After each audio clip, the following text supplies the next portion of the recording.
then, without further ado, I welcome up the first speaker of the affirming team to begin the debate.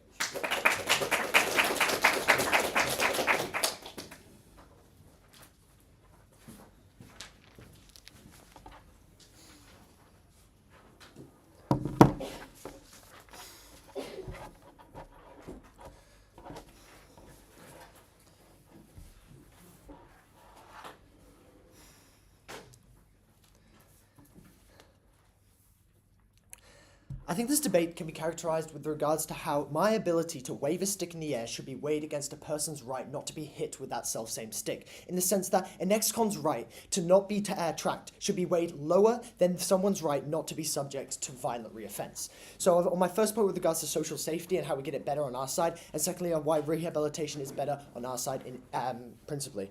And so how this qualifies for who qualifies for these bracelets?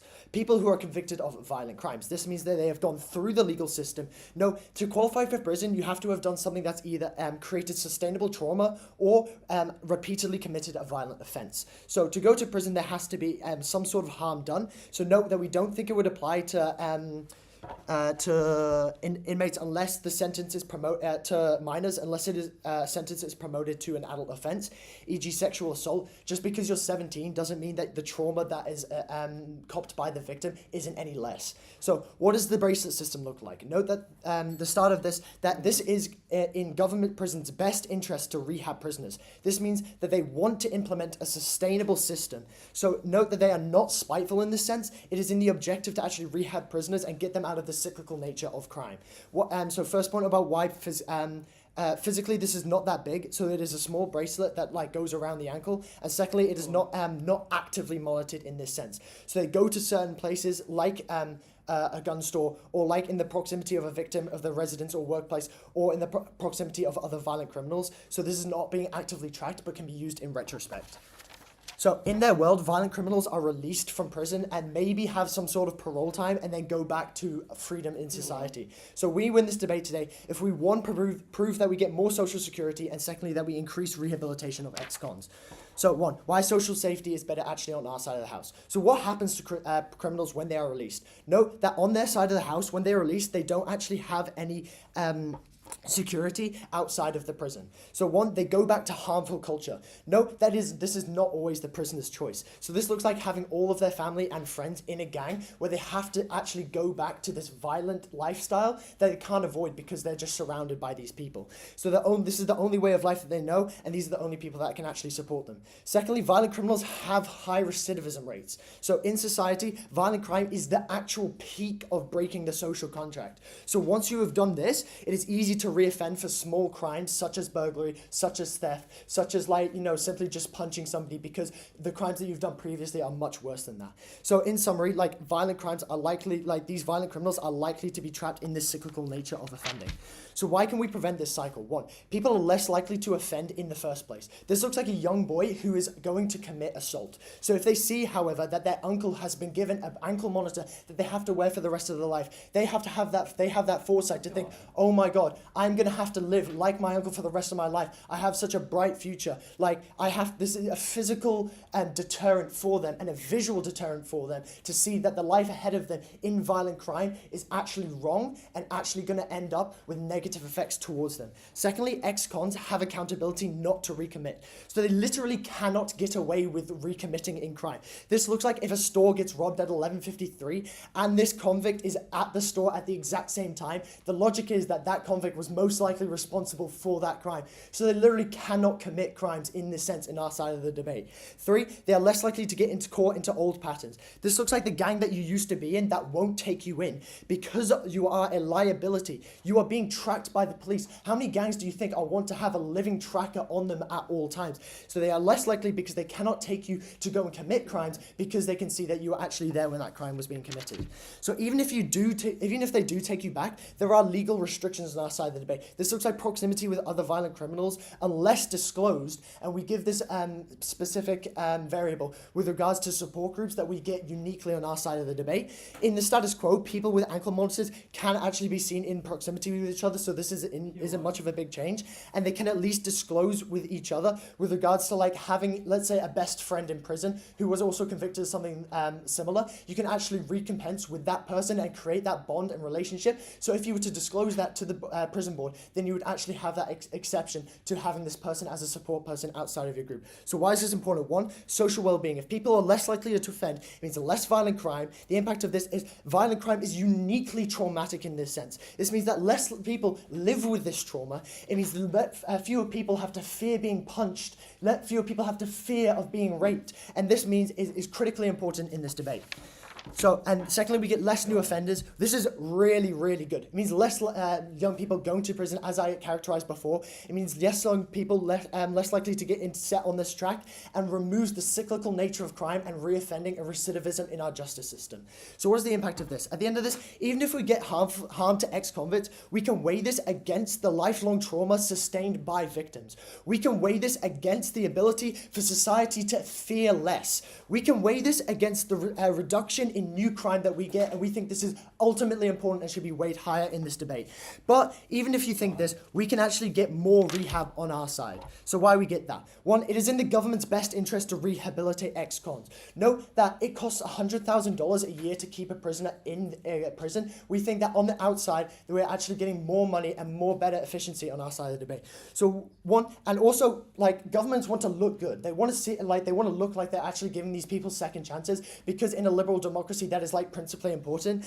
And they want to look effective and they want to look efficient. So why do monitors benefit prisoner rehab? One, they don't lose any benefit. This is like they don't lose any benefit. So this is like the idea of having like this is symmetrical. So they have to disclose, like with regards to getting a job outside of prison, they already have to disclose that they have been convicted of a violent crime. Having an ankle bracelet which can easily be hidden just means that this is symmetrical on either side of the debate, where you have to disclose that you have violent crime. So any of their rebuttal about how this is like impacts the prisoner with regards to rehabilitation is perfectly symmetrical on both sides of the debate. I'll take this POI. Given that a lot of violent crimes are crimes of passion, why is it true that people are going to be considering these bracelets when deciding if they want to commit assault?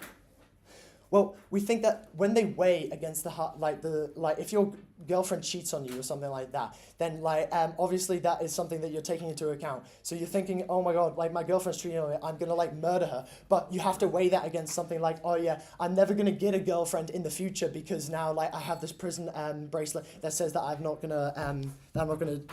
that I can't be trusted or something like that. So why is keeping track of more investment than lenient? Because the government is actually invested in this case. Because they are keeping track, they have more investment than leaving these people on the street, which is doing in the status quo. So there is more incentive to make them look good. Secondly, this looks like providing support groups to people with monitors, having ex-convict employment programs that are not hindered by this bracelet. These opportunities are more supported by the government on our side, and they have a tangible loss if they do not succeed on our side of the debate. So this is like perpetuating the idea of out of sight, out of mind on their side, whereas on our side, they are in sight and therefore in mind of these governments.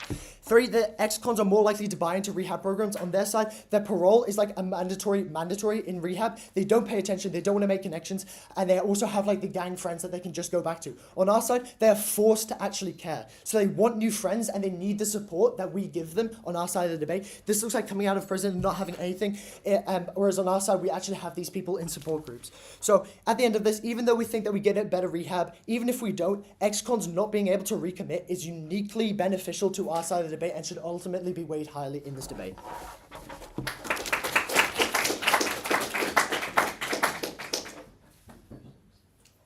Well, I thank the speaker for their speech, and I invite up first negating.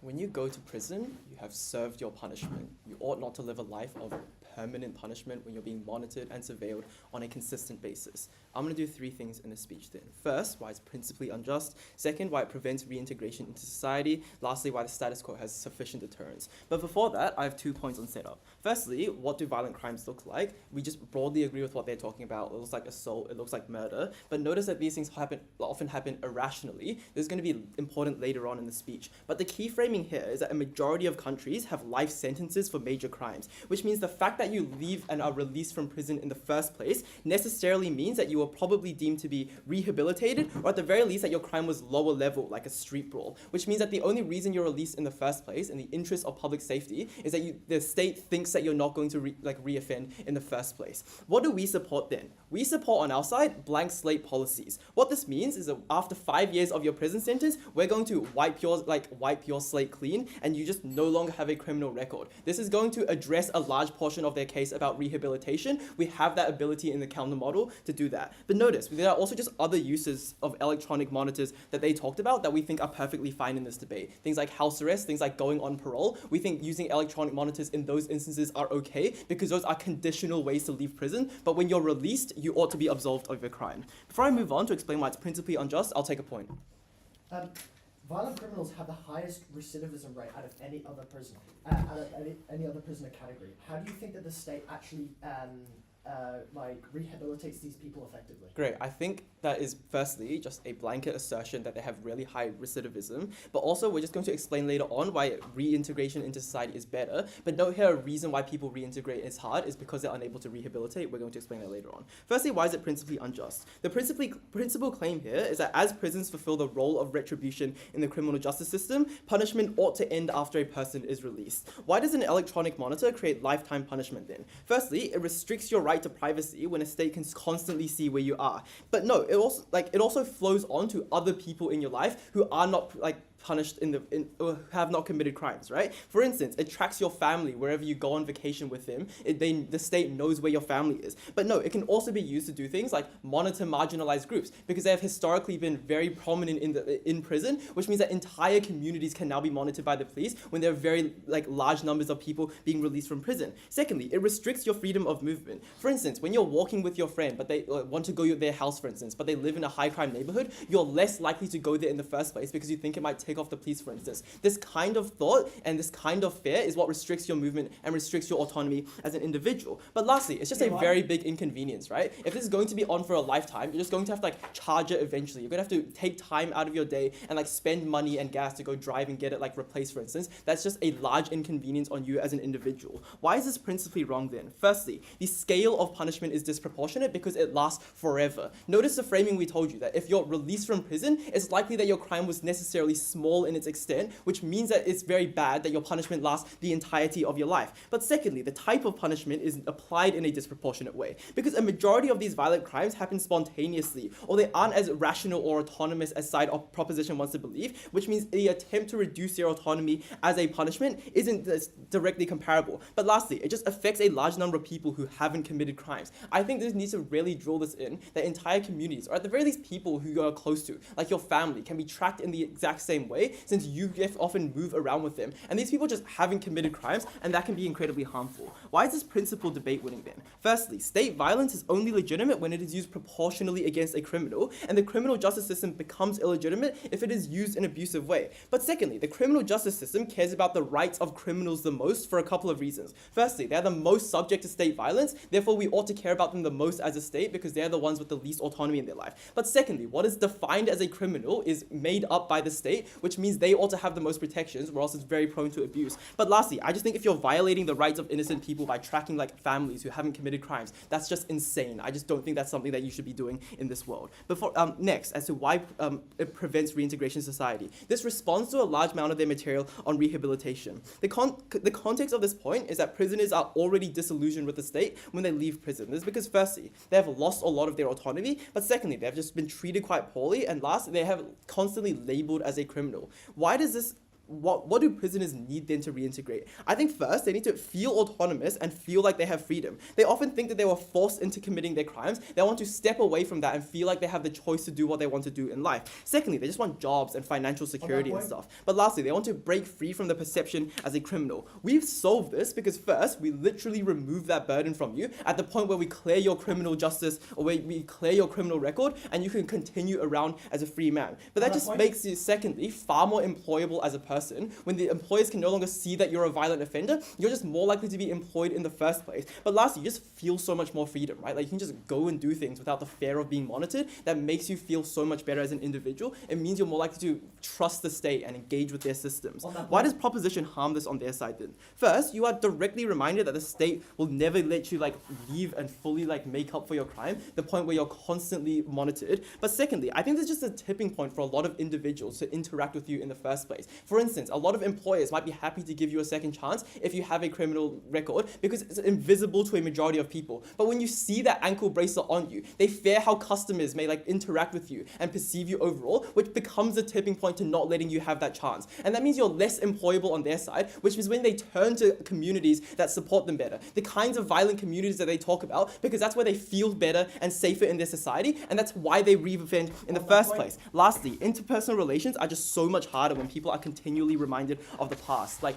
the partners, if you're on the dating scene, for instance, you just have an ankle tracking you. I don't know if anyone wants to date a person if they believe that they're going to just be tracked the whole time. It's very hard for you in a personal way. The outcome here is that prisoners are unable to reintegrate, and that's what makes their outcomes of higher reoffending far more prevalent. But no, prisoners just feel psychologically debilitated here, right? They are angry at the state, which means they're more likely to lash out at people who are close to them. They're more likely to distrust the systems that are there to protect them, which is when they engage with rehabilitation less. The reason why this is important is firstly, it's a very large depth of harm, but secondly, the protection of future victims is just what happens on a very large scale when we're able to help people rehabilitate better, when they're able to get jobs, which means they don't have to turn to their violent communities. That's when we protect the most people in this debate. Lastly, why does the status quo have sufficient deterrence? This responds to their material about social safety more broadly, because their material was that people are surrounded by gangs, for instance, or that violent criminals have very high reoffending rates. Note that this was largely an assertion, and we solved this by rehabilitating them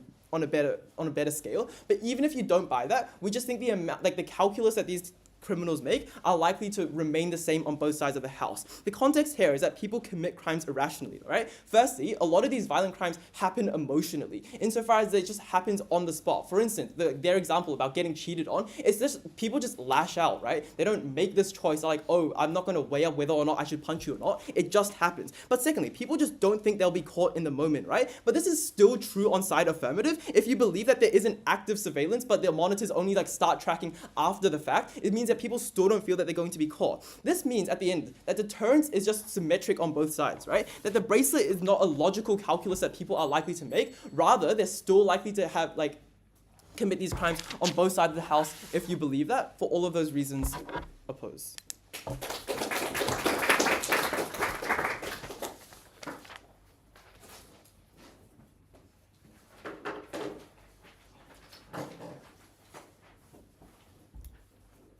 I thank the speaker for their speech, and I welcome up second affirmative.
the ability for a victim of a violent crime to not feel like they're constantly looking over their shoulder, knowing that someone could be behind them about to recommit, knowing that like the ghost of their trauma is following them around, is huge in this debate. We think that we can win off the ability for people to feel safe in society, even if negating can prove that there is a significant harm to prisoner reintegration. But we think that that doesn't happen. A few points. Firstly, on some clarity, then on like targeting people, incentives for crime, and then why we don't think prison is sufficient, and then on reintegration and my split on why we provide more support for victims. So firstly, on some clarity on this idea of tracing. Look, I don't think that it would be used after the fact. I don't think that was characterized in our setup. We told you that it would be used to monitor certain areas. For example, if you go into like an area in proximity of the victim of your crime, it would set off an alert for it. But like it could be used in the sense that if a dairy is robbed and you're there, then you like that's probably an indicator that like you committed the crime if you're like in the actual building. And if it wasn't, I don't think that there is prone to like exploitation here. Like obviously you would then tell the court or your officer in charge that you didn't rob that dairy. They would find the evidence and know like there are cameras in proximity. We think it's just a shortcut to ensuring that people don't recommit when there is like an active, tangible accountability. So then on targeting people, we heard that they would be like using these to like track innocent families and communities who are innocent. Look, I think firstly here, note that people who are getting these bracelets have been through the justice system. There is like significant checks and balances that go into determining whether someone like has violated the social contract and whether they should be put into prison. And especially in this instance where we're giving them a lifelong form of accountability, there is going to be sufficient to keep a good image, and for them to not want to appear as violating anyone's rights. I don't think it's realistic that there would be an extreme amount of innocent people who would receive this bracelets, if any at all. But I think even if there was like a marginal harm of like a few communities being like unjustly tracked, then we can weigh that against the benefits like society feeling a bit more safe. But I also think that secondly, it just wasn't clear why the police are just going to want to track these communities. I don't see like any incentive for that. They need to do more here to explain why like minorities are just going to be unfairly persecuted by the police. So then on incentives for crime, we heard a lot about like a lack of need for these anklets because often it's like a crime of passion. Look, we think that firstly, these people are like who have committed these violent crimes are prone to do so again. And if it is a case that crimes are often crimes of passion, they are more likely to do so. So we don't see the harm in having the anklet as a backup, especially because not only are they more prone to it, but secondly, it wasn't like clear why there was any harm to having it or any cost to have it. There needs to be like some analysis on this for that to happen. But secondly, we told you there are systemic reasons that these people are likely to reoffend and why they are more likely to need these anklets. We told you that there's like the cultural impact of like, you know, going back into gangs or like into these cultures which like do have more of an emphasis on crime, where like your friends and family are like into that and that's your support system. But also secondly, that it's easier to recommit, like you've already breached the social contract once you've gone that far, especially to the level of violent crime, which like society kind of deems as far as you can possibly go. It's a lot easier to like rob a store or like to commit another violent crime. But we think that thirdly, that we can like weigh this, that thirdly, the ability to have these tangible like consequences for your actions would prevent these crimes of passions from happening in the first place before like people have committed. We gave you a lot of analysis on like why people, a young boy who was about to commit a crime has seen like his uncle who has an ankle monitor and is like weighing the like lifelong harm of like having that. He's probably less likely to commit a crime of passion. He's more likely to think twice. So we can stop that from happening to begin with. I think that's really good. This means that like we think that for social safety, we should have these anklets in place, even if it is like a marginal like increase in just thinking twice before you commit a crime of passion, or just a backup to like stop people from doing it who are like prone to it. So then why do we think that prison is not enough? Look, note that the prison system is like largely flawed. Sentences are often not representative of the scale of a crime, especially in areas of violent crime. Like, note that like there are significant resources that go into putting people into prison for long periods of times. This is why New Zealand has like such a short sentence, as well as a capacity for rehabilitation. But I think it is largely just the cost of like putting people in. Like, you read articles every day of someone who was like sexually assaulted, or someone who was like recklessly killed, and they just like and then someone just gets like a bit of house detention. I think people who do make it into prison have committed an extreme breach of the social contract, and that they do deserve to be there, and that like it's likely that then after that the time that they're in prison isn't representative of what they do. Oh yeah, I'll take POI.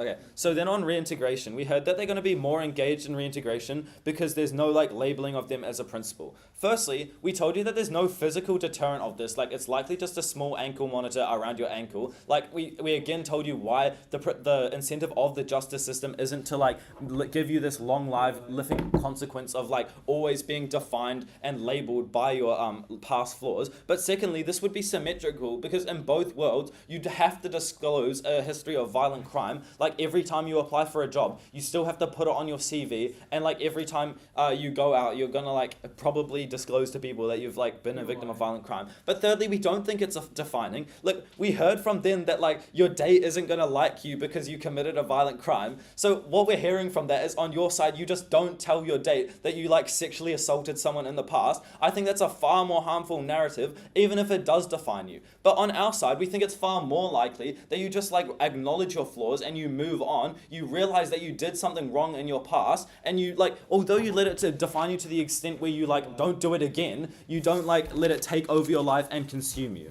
And so then why we provide more support for victims? What does being a victim... Oh, a note here that criminals often aren't given inequitable sentences that don't represent the scale of the crime. So what does this bit look like for a victim? Firstly, they have sustained trauma. They always feel like a victim. The extreme nature of violent crime often makes it defining. Secondly, they always look...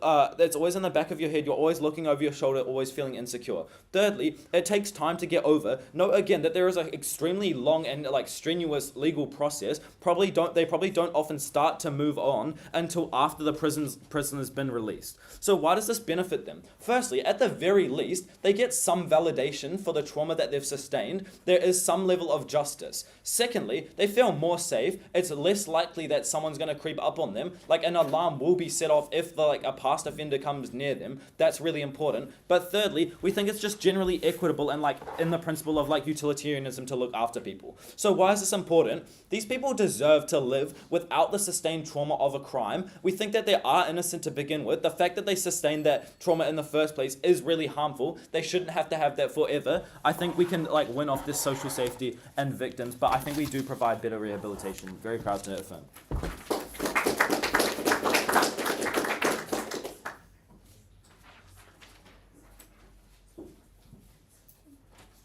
Well, I thank the speaker for their speech, and I welcome up second negating.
When you wake up in the morning and the first thing you see, the first thing you hear is your ankle bracelet beeping at you, I think that's the point at which you're unable to move on, you're unable to do any of the things with rehab that AF is trying to tell you.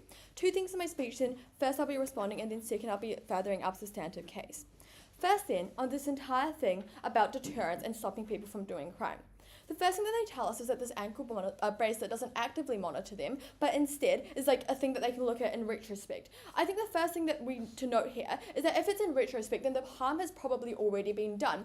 What this looks like is that even if you're able to catch a criminal, because it's in retrospect, they've already robbed the dairy. The people who own the dairy have already faced the tangible harms of trauma, of violence, of losing out on a lot of their profit. That's a really bad thing. It doesn't really do anything when it's in retrospect. But then, it's like, because it is in retrospect, it means that you're not able to prevent things that are going to happen. What this means is that you just reduce the deterrence for people, because if they realize that like it's after I do it that they're going to come at me, maybe they're just really mad, they no longer care if they're caught or not, they're just able to go do that crime. That's why it's ineffective when they have this thing that's just like, in retrospect. Before I move on, I'll take your POI. Yeah, even if we can only use it in retrospect, there's a guarantee that because you're being tracked, you're going to get caught and prosecuted for the crime. What is the incentive to rob a store if you know you're just going to go back to prison? Great, I will respond to that now about why it's unlikely that you're able to actually stop Exxon from recommitting, why the ankle bracelet isn't actually the tipping point.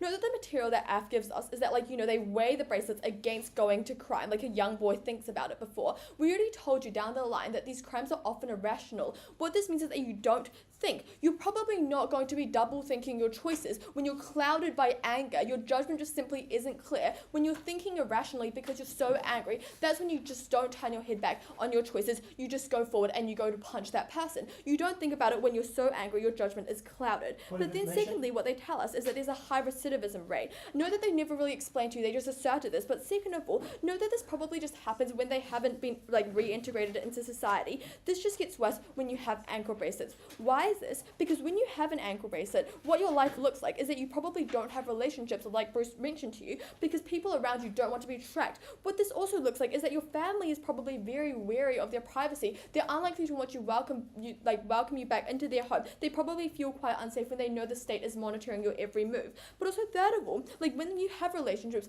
maybe you've grown up and you really wanted to have a child one day. You really wanted to experience the awesome feeling of being a parent and having that awesome relationship. Now that you've got this ankle bracelet that's monitoring you for the rest of your life, you probably feel like you shouldn't put your kids in that situation where they're going to be monitored by the state. You think it's really unsafe. You probably don't want to bring that upon your family. That means you just take a lot of the opportunities for these criminals away.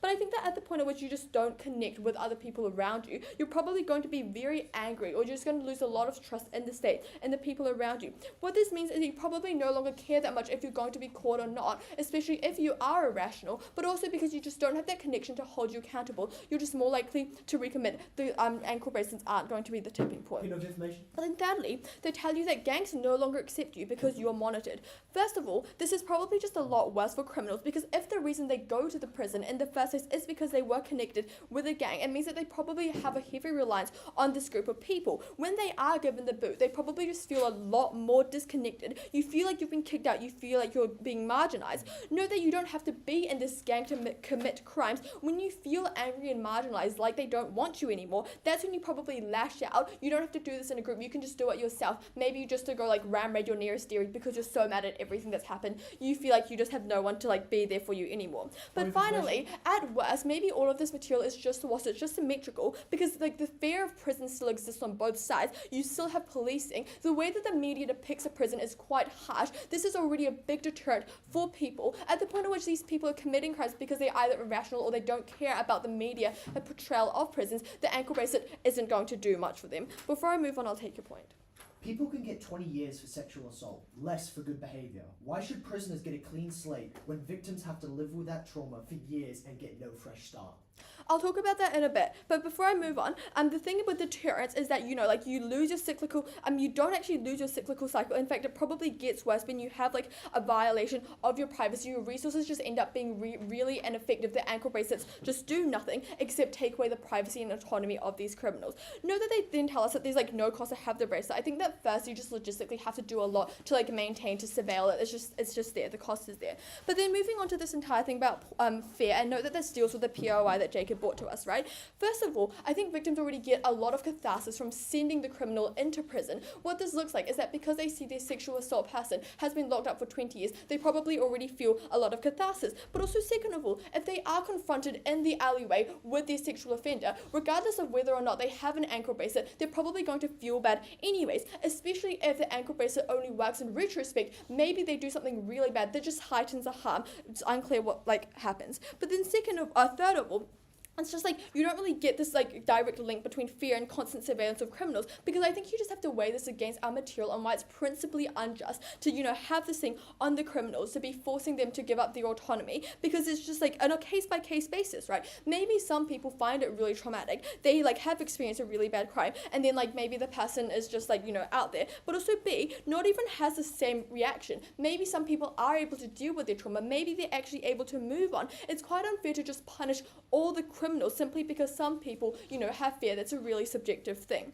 But moving on then about how fear probably isn't isn't as serious as AF tries to tell you. The context of this is that a lot of the crimes where people are released are low-level crimes, like fights in bars, that kind of stuff. What this means is that people probably aren't going to have a huge amount of trauma from, street ball they were in when they were young adults, which means that fear doesn't exist in these situations. When you have extreme trauma, the person who has probably put the trauma upon you has a long sentence, maybe a lifelong sentence. You just don't see them. The ankle bracelets don't exist. They don't do anything. If the fear really is that bad, then what it means is the victims probably enter protection, or they just move away. But this means that they're away from the situation. It's disproportionate to punish the criminals then. But even if you don't buy any of the material that I brought to you on why this fear doesn't really matter in this debate, I think the punishment is just really unsymmetrical. In prisons, the punishment that they face, the retribution that they get, is very sufficient. Bruce already told you why. And if you just weigh this against a privacy violation that you then push upon them, it's a really unjust thing. People the criminals are very vulnerable because they've spent so many years away from society. They need all the help they get. It's probably really bad to punish them in this way. PY? Yes, I'll take it. With your characterization of crimes of passion, does this not show a lack of self-control and impulsivity? Does this not mean they are likely to reoffend? When you have self-control, or when you have a lack of self-control, it means that having the ankle bracelet is going to do nothing. It's unclear why you want this. Moving on then really quickly onto touching on relationships. What they tell you is that you probably don't tell your date. That's really bad. I think on either side, you probably just tell your date. If you don't tell your date, nothing changes regardless of if you have an ankle bracelet or not. But given that you do tell your date about your past, about what you've done, it means that the tipping point is the ankle bracelet, because it makes things very bad, very tangible. When your date walks around and every 5 minutes into your conversation, it starts beeping erratically, that's probably a really bad thing. When you're on a picnic date in the middle of the park and suddenly the police shows up because another criminal walked in the proximity, that's a really bad thing. That's the kind of thing that ruins relationships. People don't want to be constantly reminded of the fact that the person they love is a criminal. That's why it prevents them from getting into lots of relationships. That's why this is really bad. So proud to negate.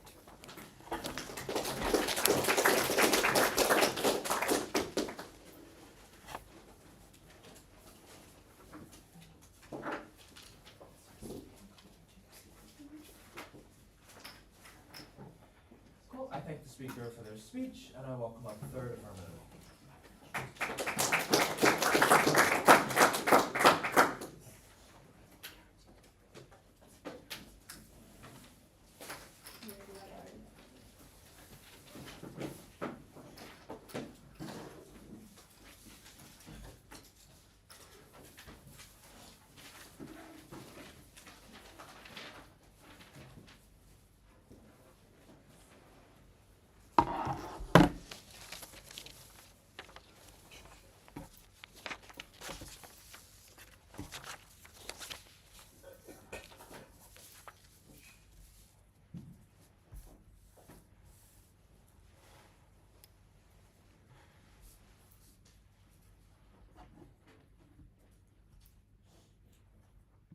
A lot of the social harms that the negating team have characterised have been all about how, if you're on a date and then your ankle monitor starts beeping, your date isn't going to be, very happy with that. I think it's unrealistic to assume that, every time just because you happen to be walking in the park at the same time as another prisoner that the police are suddenly going to pull up and be one of you needs to leave. I think it's very, to characterize these ankle monitors, what's more likely to happen is that yes, an alert might be sent to the police, and the police they don't have the resources to go sending out like units to every time like two prisoners are in the vicinity of each other. It's more likely they look at those prisoners, they could see like quickly look at like any past interactions, have they interacted before with like violent tendencies, etc. And then depending like how long ago they've been released from prison, the police aren't just going to be sending out valuable resources to every tiny little thing. They're not going to only be like looking in retrospect, they're going to be looking like, oh, that person just went and bought a gun from like a gun store, we should probably check up on that. It's things like that these ankle monitors are going to be used for, and it's not like realistic to characterize that it will be affecting your everyday life so much. Like the police aren't going to be tracking your family holiday to Europe. The police don't care about that. They care about the people that are like suddenly loitering around their past victims like place of work. I'm going to go through two clash points, rehabilitation and then social security, which will tie into their principle as well. Firstly, on rehabilitation, they talk about how there's like an inability to get jobs because, like, yes, the criminal record thing is symmetrical, but there's like sort of like a physical reminder. I think they're missing the point of these ankle monitors. The ankle monitors aren't meant to be like telling everyone in the public, like, oh, I'm a violent person, I've committed a violent crime. They're not a public humiliation ritual. It's an ability to let the government better support the rehabilitation of these people. Like we talked about, the government now has like tangible like investments into the rehabilitation of these prisoners by using these ankle monitors. Therefore, they're incentivized to support the rehabilitation of them.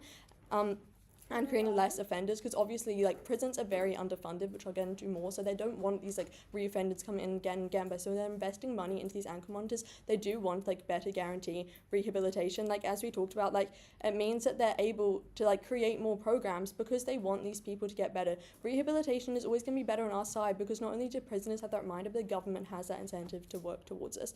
Like as I already went on, how the hiring process is symmetrical with the criminal record. That is what like hiring people are going to be looking at. They're not going to be like checking to make sure like they can't see the ankle monitor. Like people aren't going to be walking around like pointing out their ankle monitor. That's just there to remind them and so the government can like hold them accountable for any actions. It's not like going to be a massive physical monitor that everyone can see.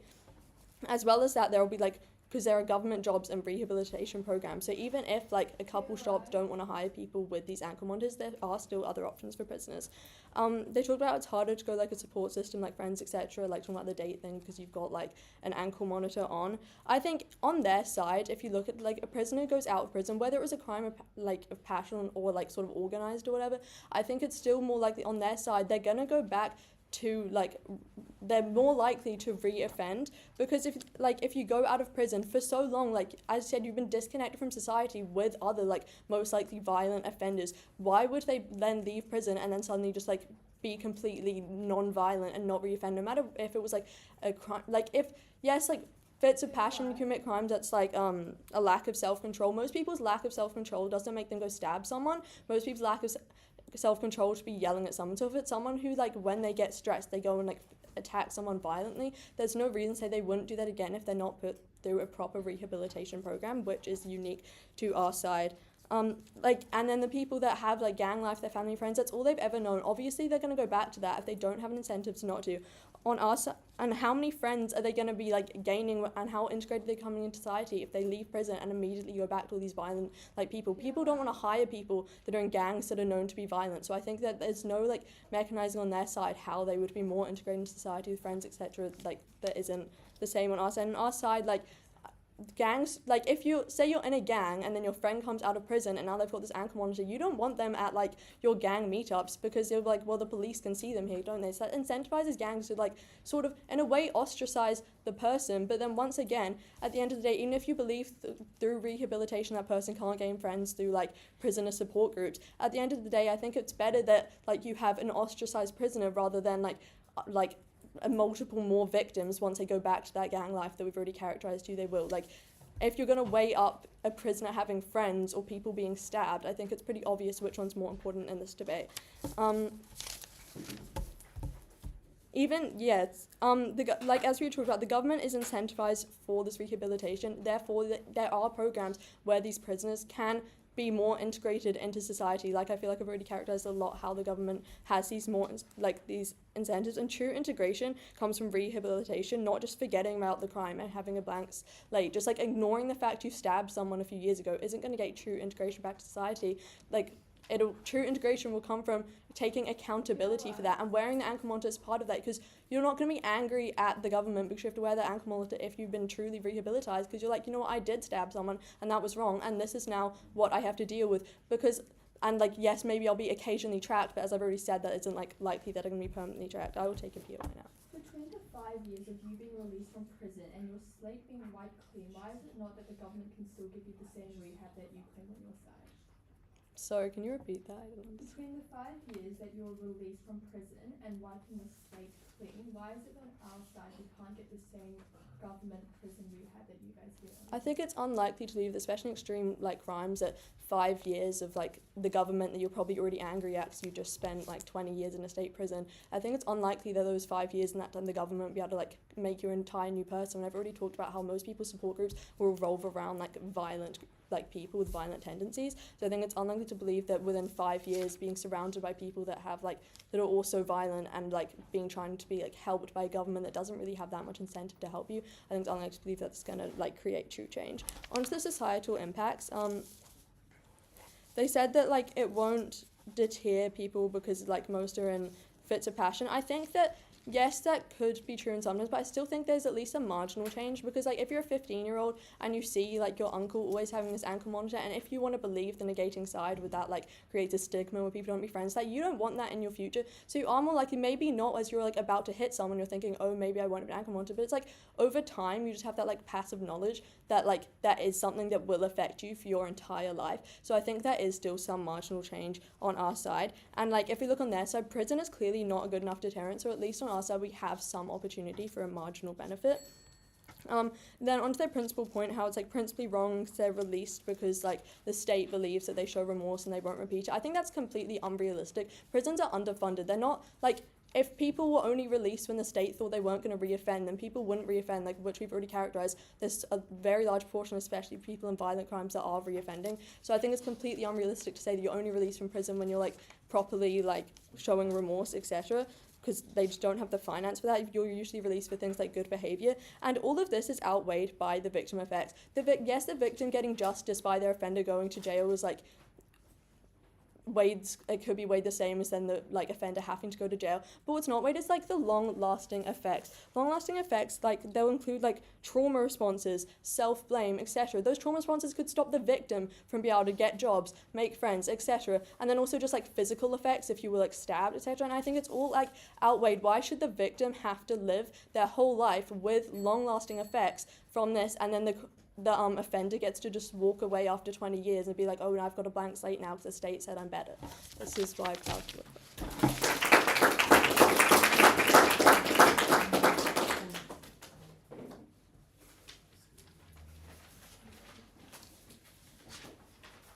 Cool. I thank the speaker for their speech, and I invite up third negating to conclude the substantive portion of this debate.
The tipping point for committing a crime, for reoffending in this debate, was never the fact at which you have a bracelet. The tipping point for committing a crime, for this deterrence to actually work, is the point at which you have financial stability, is the point at which you have interpersonal relationships, and you feel like you can make up for the things that you have done wrong. Two things I'm going to do in my speech. Firstly, on the principal clash, and secondly, on the reintegration of prisoners. So firstly, on the principal clash, what did we tell you at first? We told you, first of all, that it's unjust to do these things to prisoners, to continuously punish them for something that they have done wrong at like they did wrong once. This is for a couple of reasons, such as the fact that this is like violating their privacy and violating their freedom of movement. What did we hear in response? We didn't hear a whole lot in response to this. The main response we heard to this was that it is less important than the rights of the victims. Why is this not true? Well, I think we already told you why it is particularly important that these criminals are cared about, because they're the most subject to state power, and because the definition of criminal is arbitrary, but also because there are other people who are tracked too. That just looks like the fact that those around them are also going to be tracked when you are like with them and you're going out with them. They are also getting tracked. The state is also collecting information on them. We think that is also like people who are affected.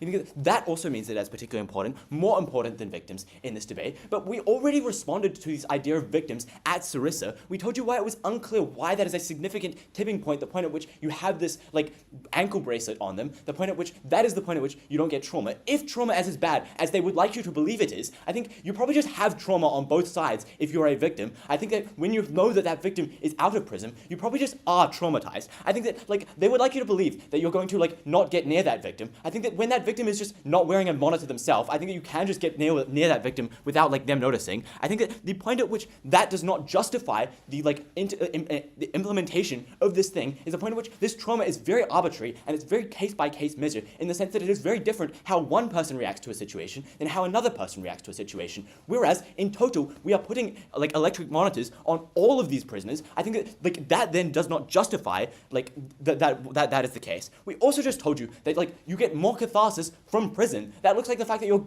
seeing them getting directly punished. I think that you get enough catharsis as a victim. The point at which you're like seeing them getting ankle bracelet is not a huge difference, because you are able to conceptualize what a life like that would look like. I think that what you are able to conceptualize is a point at which they are living away from prison. They are living away from their family. They are living in prison for a significant amount of time. You are just seeing them put away. That is what is more important in terms of catharsis. I think that then means that they can never use victim closure to justify this harm that is being done to prisoners, this continuous punishment that never ends. They are never able to truly make up for what they have done wrong. They're never able to regain their privacy, regain their freedom of movement, and the other people around them are also being tracked. I think that is what can win us this debate, insofar as this is a completely unjust use of state power to like literally take away people's freedom of movement and people's privacy for something that they did 30, 40 years ago. I think that is completely unjust and something that can never be justified. Victim closure does not justify this, particularly when it is a particularly marginal like benefit, even if we believe that they get more closure. So then, moving on to reintegration, but before that, I'll take a point at POI. Would you not agree that the victim being able to like have symmetrical punishments for the fact that they've got that like everlasting trauma, and then the criminal has that everlasting like knowledge that they did it? Would you not agree that that weighs very high? Look, I think that, as I told you, because it is a case-by-case basis, you are unable to accurately weigh up this trauma. It is a particularly disproportionate punishment when you are doing all these things to the prisoners, when you are treating someone who got in a street brawl the same way as you're treating a sexual offender. I think that is highly disproportionate. I think you should just not do that. Like, I think insofar as, like, that is very wrong. That is, as we told you at Bruce in our framing, the majority of these people who are getting released are these lower-level prisoners, are the kind of person who is likely to be disproportionate for. I think that then means that there's a significant harm for the majority of prisoners who are released. Like, they told you at Pearl, like, that this framing is not true. I think that's a very late response. But also just, like, insofar as, like, governments probably have incentives to, like, look like they're punishing murderers, I think that, like, that probably means that the point at which you are releasing murderers, like, is less true. But also, even if, like, they're on really good behavior, they have to be on really good behavior for 20 years. That probably means that they're, like, more rehabilitated in that sense. They've already been punished sufficiently by the harsh prison system.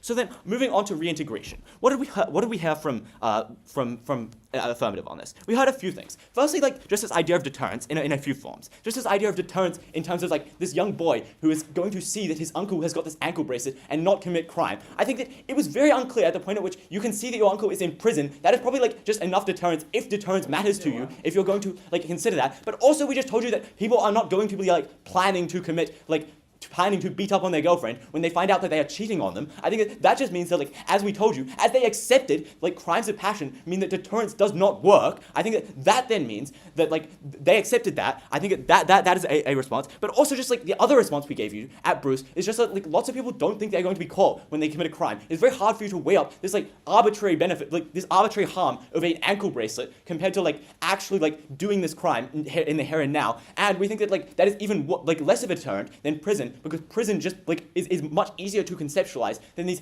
potential harms 30, 40 years down the line. This prison is actually much easier to conceptualize when it just looks like the fact that you are away from your family, you are away from your job for a significant period of time. I think that then means that deterrence is largely symmetrical, but this is also particularly true because there is a particularly harsh depiction of prisons by the media who predict it as very harsh, who like just say that like all of these things are bad things are happening in prisons so they can get lots of views and lots of clicks in that sense. But also they try to tell you that there's less deterrence in terms of reoffending.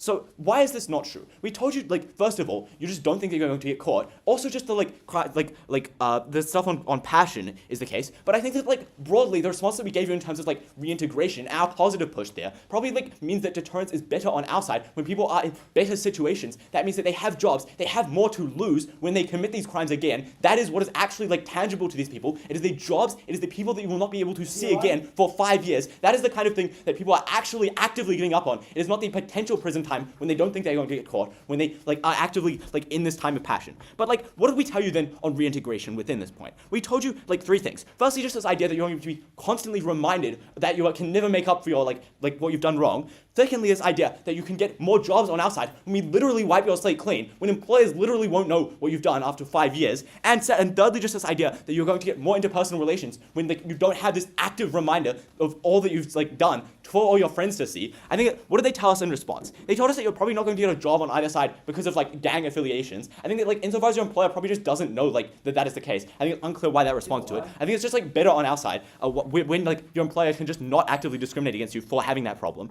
But also they told us that like you need to move past this thing to reintegrate. I think that like when you have this active reminder of like what you have done wrong for 40 years down the line, I think that is the point at which you can never move past what you've done wrong, where it becomes what defines you. I think that then means that when you actively get jobs, when you actively get better interpersonal relationships, because you don't have this constant reminder on someone's leg of what they have done wrong, that's like particularly jarring for everyone around them to see. I think that is very true. I'll take up your while. Oh wait, never mind. It's too late.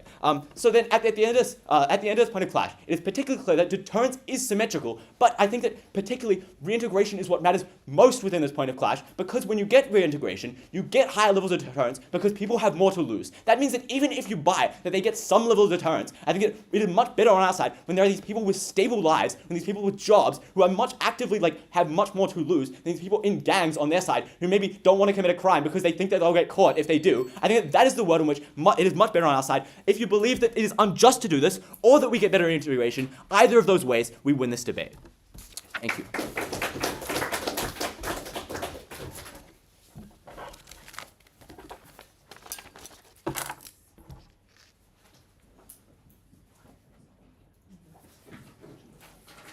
I thank the speaker for their speech, and as per convention, we now reverse the speaking order, and I had a negative reply.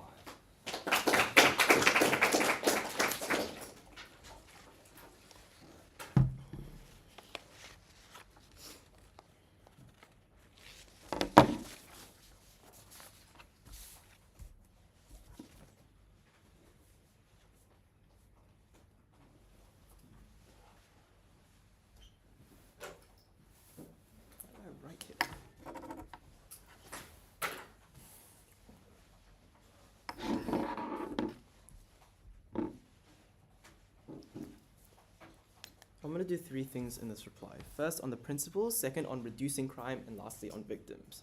First on the principle then. Our principal pathway to victory was twofold. First was we explained the punishment is disproportionate for these criminals. Second was we explained that the punishment affects people who are otherwise innocent in this debate. The only responses from Prop were 2 things. First was that prison sentences are too short, therefore a lifetime sentence is justifiable. Or second is that victims have a permanent harm, and so it's principally just to give them a permanent punishment. I want to note here on the second claim that this specific link wasn't explicitly made outside of POIs, and it was heavily underdeveloped as to why this matters in this debate. But why else was this insufficient? Firstly, I'll set up from first whether this debate happens on a global setting, and so it's very fair of them to only use examples of like New Zealand, where prison sentences are generally shorter. In other countries, prison sentences are extortionate, they're incredibly high. The point on that, like the material on that point still stands. Second was that to reduce autonomy through monitoring, to reduce autonomy through the monitoring system requires you to believe that the crime was made in a rational way to make a comparable punishment. But this just wasn't true insofar as both sides were willing to buy to some extent that when people commit these crimes, particularly for the first time, that they're often made in very emotional circumstances where they aren't acting like rationally. But lastly, that tracking other people still stood in this debate. And I think they kind of misunderstood this part of this debate. It wasn't never about giving bracelets to innocent people, but it was that the people associated with the kinds of people wearing bracelets are also subject to the same kind of tracking just because of the proximity towards them, which means that this kind of punishment still flows onto people. That means that even if you're innocent, your privacy is being violated, and that's incredibly harmful on its own. But even if you believe that even if you believe that there are other things that we should care about in this debate, we were still willing to weigh the rights of prisoners far higher for a couple of reasons. First was that they were most subject to state power, but secondly, that they are just the ones who are defined by the state. What makes a criminal is created by the state, which means that they have the most power over them, which means that if there is a violation of people's rights, it becomes far more prone to exploitation. Secondly then, on reducing crime, Proposition gave us two things. First was that it makes people separate from bad influences, like leave gangs and leave high crime areas, but secondly, that ankle monitors act as a deterrent. Why was this insufficient then? Three reasons. First, it leaves people alienated. So if you buy that people's support groups are these gangs, you accept that they just leave these places and the world doesn't accept them, which is when you buy our material about these people lashing out to society because they feel as though they have no other support, which is when they become far more likely to recommit crimes. But secondly, other forms of deterrence was still sufficient. This is where they failed to engage with Sarissa's new substantive material that we brought up when we talked about how prisons, and particularly the media depictions of prisons, mean that people are already deterred to a great extent in the status quo already. But even if you don't buy that, in the instances where deterrence wasn't enough, neither was the bracelet, because that was never going to be the biggest thing on people's mind when they're likely to commit crimes. At the end of this point on deterrence then, you likely buy that deterrence is likely the same on both sides, which means they don't get a very big positive push on actually reducing crimes. Our main push here then was on rehabilitation and how it makes people far better. But their material was just that the state wants to rehabilitate people. But I think it was heavily underdeveloped how they actually do that. The state has these same incentives on our side of the house. But our material was that rehabilitation and the struggle to rehabilitate came from other sources. People who look down on you as a criminal and treat you worse as a result. Your inability to get employed because of your criminal record. I'm unclear why they just didn't engage with our content model here when we're literally just giving you a clean slate. A lot of these materials are solved because you now just are able to get a job. People just don't look at you as weird. But no, it's just even if you believe that we're defending the status quo, just the existence of a bracelet, that constant reminder. We gave you tipping point analysis as to why that makes employers less likely to employ you as a bracelet specifically, and that's incredibly harmful. Lastly, on victims then, I just think it was first contingent on the material about rehabilitation. If you buy that we rehabilitate people, the world becomes safer and there's a lot less future victims overall. But lastly, they're likely to just feel the same way on both worlds, right? When you go to prison, you feel the catharsis, but also when you just see them walking down the street again, you still feel fear. It doesn't matter if there's a bracelet. For all of those reasons, oppose.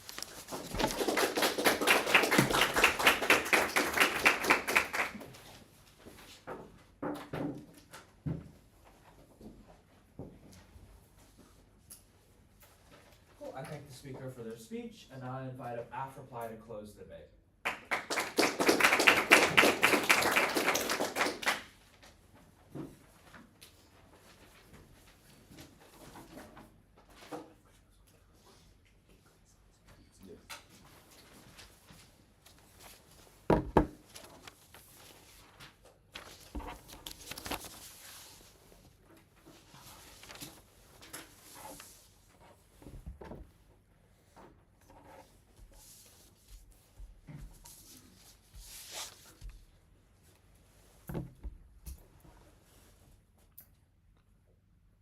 The same way in which a stab victim has a scar for the rest of their life, the perpetrator of that harm should have something to remember that by for the rest of their life as well, in the hopes to make them better as a person. A few points of clash, but firstly, I'm just going to quickly touch on this abuse of power point, which I think we heard sort of a final push at Bruce. Look, I think Bruce is right. I didn't really understand this point because it was unclear why the state wants to abuse any power over these ex-convicts. We gave you sufficient material as to why their best interest is to rehabilitate them and they have accountability to not like exploit these ex-convicts. But we also didn't hear any development on what this abuse of power would even look like, how it would affect their life. For that reason, I think it falls out of the debate. And then this impact on like innocent third parties, once again, it's very unclear how like one person in your household having an ankle monitor means that the government can suddenly track everything you do. I don't think that the technology like spans to other people around you in your life. I just literally think even if they prove that the government has an incentive for abuse of power, there's no way for them to use that on third parties. It's out of their reach. So then on recommitting, look, we heard here at like mostly down their bench that like we asserted that there was a high recidivism. Look, I think this was like kind of ironic, which I'll get onto later. But firstly, we told you they already breached the social contract, so it's easy for them to recommit. Secondly, they are like evidently more impulsive, so they're likely to do it again. Thirdly, there are like the cultural pressures of gang culture and like those support systems. So then here's the irony, because we heard that like people are only irrational and that they just like commit crimes out of passion. For one, this is incredibly assertive in itself. We firstly gave you a significant scale of why it's likely that they at least take this monitor into consideration, but at most, we told you that like there's zero incentive to rob a dairy if you're guaranteed to go to jail because the police know that you were there. Like this was hugely unevident as to why even if people are irrational, they're just going to commit crimes. Plus, on the comparative, like we heard this argument about how like the accountability is like slushy machines in New Zealand prisons. Like if deterrence is symmetrical, then why is there still crime in the status quo? Prisons are not giving any deterrence, not to the same extent that we have. But we think that like even if crimes are only out of irrationalness and like they are symmetric, then why would we still not have it if we can catch these people and like at least guarantee some social safety, some like validation for victims and like preventing a few future offenders as a deterrent? Okay. So then on the victim, look, I think this was hugely underdeveloped from them. But basically their whole push was like how it's unfair to criminals just because some victims have trauma. Firstly, these people have breached the most extreme level of the social contract. They deserve to have some inequity, but we don't think they do, which I'll explain later. Look, we heard a push about how like there's people who are just like in bar fights or street brawls. Like these people just aren't going to prison. I gave you a whole point at second about why going to prison means you've committed a good thing. But even if this isn't true, yes, we weigh like the minor trauma of a victim over the right to have ultimate freedom when you breach the social contract. This is why we have prison in the first place. Secondly, we think the trauma is huge. I told you that violent crime is uniquely powerful and that like the punishment is not big enough to represent this. This was like a big push. I don't think it was reasonable to say that the punishment wasn't big enough, was like undeveloped as well. Like I think down the line we've given you a lot about like why people get shorter sentences due to like a need. So then on reintegration, look, I don't think this is the most important thing in this debate. The ability for like society to feel safe and for victims to have validation should be weighed the most highly here. These people have like breached the social contract. They deserve to be punished. But we think that we do get better reintegration because of those incentives for the government to do that and them having this tool for them to put that in place. We told you why people are more likely to buy in because they're forced like into the deep end to find solutions as opposed to just like going back to gang culture. Very, very proud to affirm.